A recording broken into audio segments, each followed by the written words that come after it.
మనకు కొత్త సంవత్సరం ఉగాది మాత్రమే. లెక్కల సంవత్సరం కొత్త సంవత్సరం ఇది ఇప్పుడు వచ్చేది లెక్కల కోసం.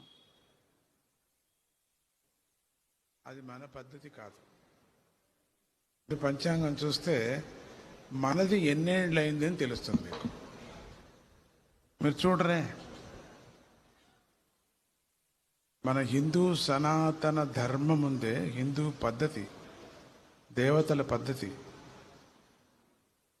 5 నుంచి 6,000 సంవత్సరం మొదటి పుట్టింది మంది.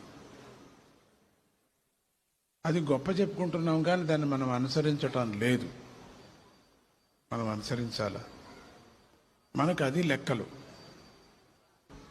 అది మనకు పుట్టు పండగ. అది ఎప్పుడు వస్తుందండి?